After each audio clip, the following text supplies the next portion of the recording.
everybody. Now, am I ready to go? Am I ready to go? You may not like me, but I'm ready to go. Okay, coming to the stage to begin this night's group of poets who are just going to keep on going and going and going all night long comes to you all the way from the other side of the country, Vancouver. So everybody, at the count of 3, you're going to give a big speak to Zaccheus. 1, 2, 3.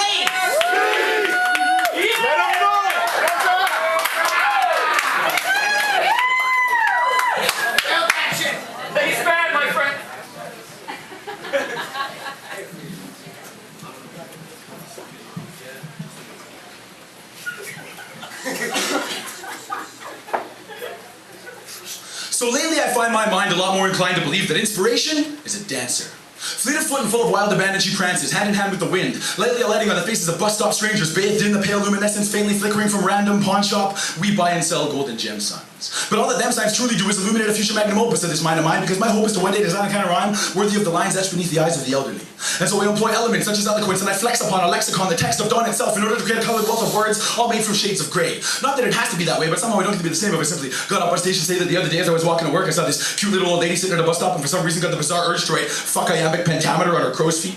I mean, hey, in my own defense, I have to say there was some fucking huge crow's feet. I saw them from like half a block away, and as soon as I got half a block past, I felt like a total ass for even thinking that, because each one of those lines was proof of a decade of learning, of experience, of opportunity. And the fact that her past is now and always will be new to me brought me to my knees so fast. And so as a last minute act of redemption, I chose to incorporate her in this moment with inspiration because, well, both were in the situation and self-inspired me. Required me to think a little bit deeper into reason, and I hope you'll stick with me as I meet into my next East Fan true life phonic fairy tale, and forgive me if I fail to amply animate the man it takes to do what this next man did. I'll attempt to candidly set the situation, free of my usual self-righteous high-handed moral masturbation. Broadway Station, 6:08 a.m.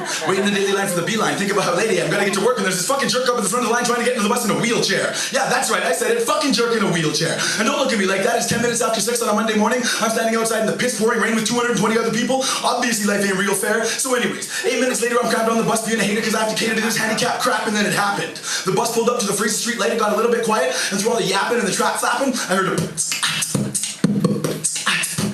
snapping, and then a semi-truck passed us, and in the aftermath, I heard tapping, and I thought, I know that track. That's a remix of some Sicko trance I used to love dancing to back in Calgary in '99, and then I thought, holy fuck, it's been a long time. I wonder who's still listening to that slam and dance beat. Rubbing up to the right, and sure as shit, there's Wheelchair Man tapping his hands, because he can't tap his feet.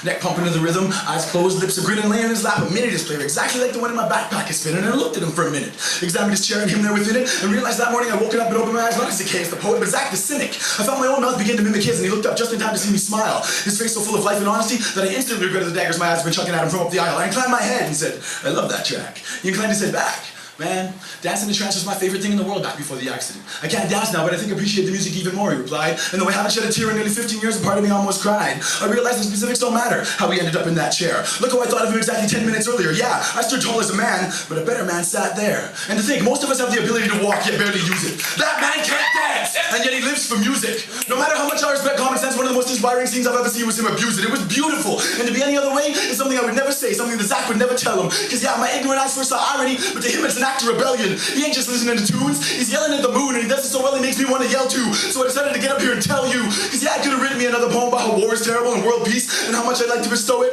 but I enjoy spitting slightly sick and twisted parables by this East Van ghetto poet.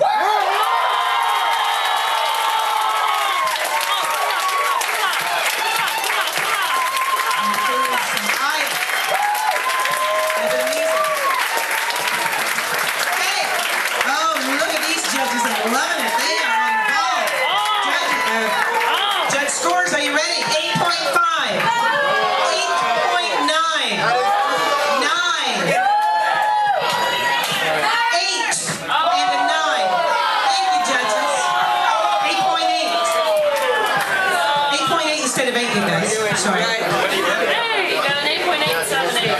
Thank you. Who's down in front of you? Got my back. So why can't you ever do that, DJ Appletree? Oh, you ever say, what's up, girl? But no, why can't you ever go, when I see you, my body, you know, something. 2 words, hey, girl. Okay, everybody, here's the score. 26.7. Science from Vancouver, rolling right along. We have Toronto 2.